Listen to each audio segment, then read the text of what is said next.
Hello guys, welcome to my YouTube channel. May isi-share po ako sa inyo na isang Chevy Captiva. Ayan po, 2000 model po ata to. So ang main problem po nito ay yung drive belt na tinatawag. Yung drive belt po, katumbas po nun ay fan belt sa mga Toyota Innova. Kasi ang Chevrolet po, kung tama po ba yung pagkakabanggit ko, ay naka front wheel drive po. So nakabalandra po yung makina. Ito po, nakabalagbag. So ayan po. Hindi kagaya po ng ibang sasakyan na ang makina po nakadiretso. So dahil front wheel drive nga po, ito naman po nakabalagbag. Nakabalagbag, no? So ngayon guys, ang pinalitan ko po dito ay yung tinatawag na drive belt. Ito po yung drive belt. Ito po yung pinagpalitan. Sa mga gustong mag DIY, yung gusto pong matuto, pwede nyo pong sundan. So ito po yung model number, part number ng belt nito, ng drive belt, para may idea na rin po kayo. Yan po yun. Pagkatapos sa pagtatanggal naman po ay dito lang po kayo magbubukas ng gulong sa may sides, sa right side, sa passenger seat side po ito, sa front. So ayan po. So ang importante lang naman po yung matanggal yung cover po nito. Ito po, may cover po ito dito. Ayan. So ito lang po yung tatanggalin ninyo. Ayan po. So pagtanggal po nyo yan, meron po yung plastic na clip. Ito po yung design naman nun. So ito po yung mga clips nyan. Sa natanggal ko, 3 piraso lang, yung iba wala na, siguro napalitan na po ito ng drive belt noon. So hindi na po naibalik yung clip. So ito po, bili na lang po kayo ng clip, nabibili naman po. So buti na lang po yung may-ari, may nabili na rin po mga clip na nakahanda. Ito po, assorted po ito. So yun guys, ngayon sa pagtanggal naman po ng drive belt, may ginawa po akong layout para sundan nyo na lang po kasi naikabit ko na po eh. So ayan po yung design, ayan po, yan po yung pattern. So ito po yung shaft, nandito po sa taas yung alternator.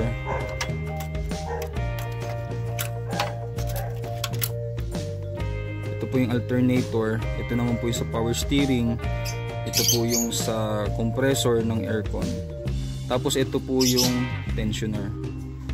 So ayan po. So pagtanggal naman po, medyo may kasikipan. Wala po kayong ibang tools na magagamit kundi yung 15mm. Ito lang po talaga ang obra. Sinubukan ko na po lahat, hindi po kasya ang socket wrench. Dahil wala nga po kung 15mm, sinubukan ko pong gumamit ng vice grip. Mahirap pa rin po kasi sa sobrang sikip, hindi po makaikot yung vice grip sa ilalim. So ang ginawa ko po, nagpabili po ako sa may-ari ng 15mm para mas mabilis po mag-brackets ng belt. Sa pagtatanggal naman po, ang importante lang po, may kabit nyo po dito. Ito po, kung 15mm, may ilagay nyo po sa bolt nitong tensioner. Yung nasa gitna, yung maliit na po yan, medyo dark. Pagkaka-drawing, yan po yung tensioner.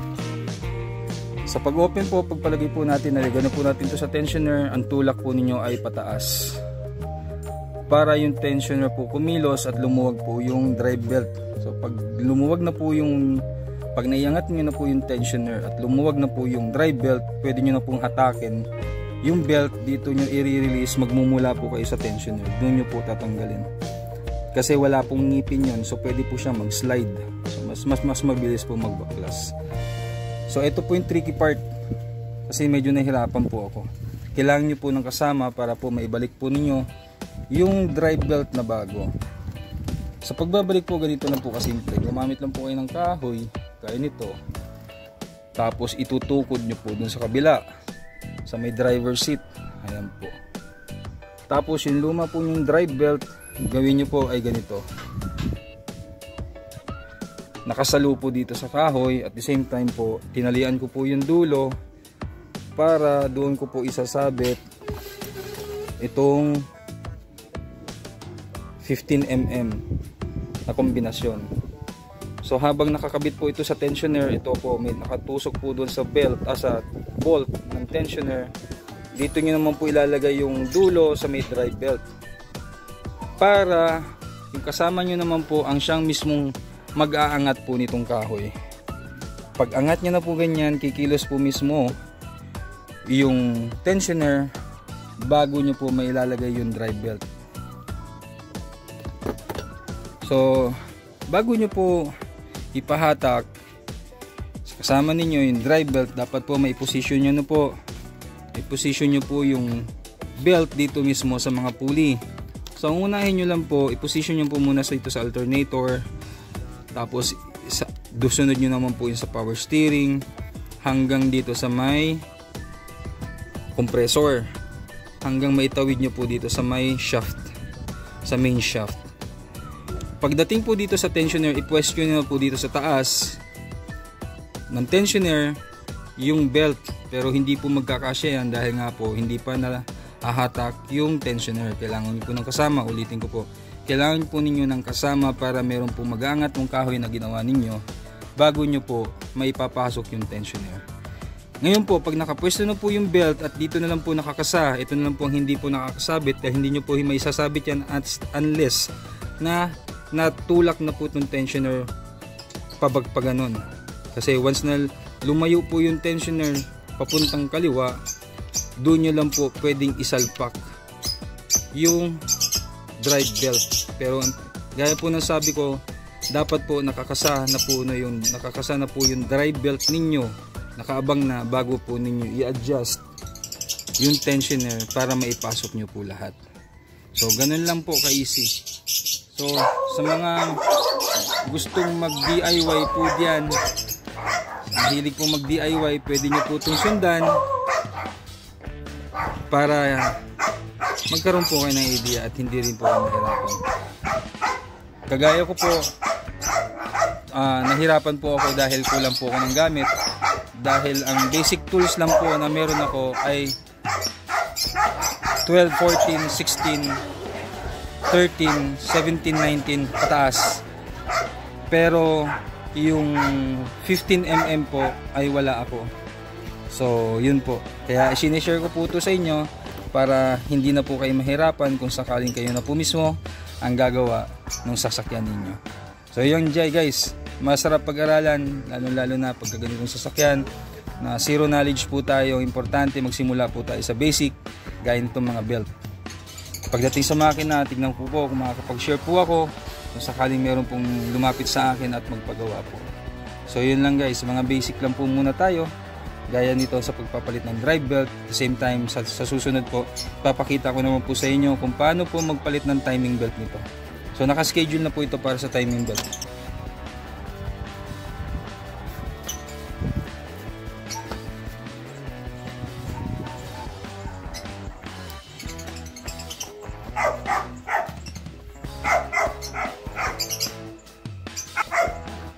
Kaya nga pala guys, baka makalimutan ko, kailangan nyo rin po palang tanggalin itong cover na plastic dito sa ibabaw para madali nyo po masilip yung positioning po ng drive belt dito sa may tagiliran.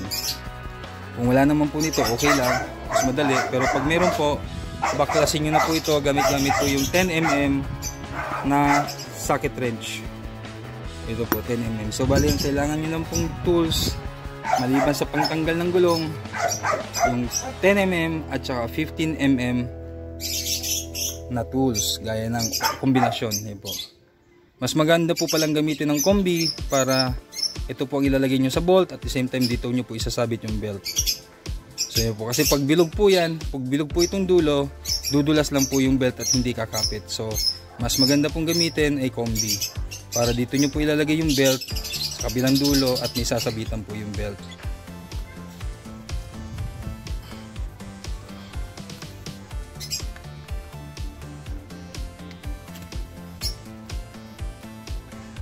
So dito guys, gumamit ako ng dalawang jack para dalawa yung suporta para sigurado lang po na hindi kung sakaling siraman po yung isa, meron pa rin sasalo para hindi po makompromise yung trabaho natin. So, yung gulong naman pagkatanggal ninyo, kung magbabakas pa lang po kayo, ilagay nyo po sa ilalim. Para in case po na bumigay ang jack, may sasalo pa rin po sa sasakyan at hindi po babagsak sa semento. So ngayon ibabalik ko na po para may start na natin yung sasakyan nang masubukan po kung okay na po talaga yung pagkakabit natin nitong drive belt.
So ngayon guys, check natin, start natin itong sasakyan para matest natin kung successful yung paglagay natin ng drive belt.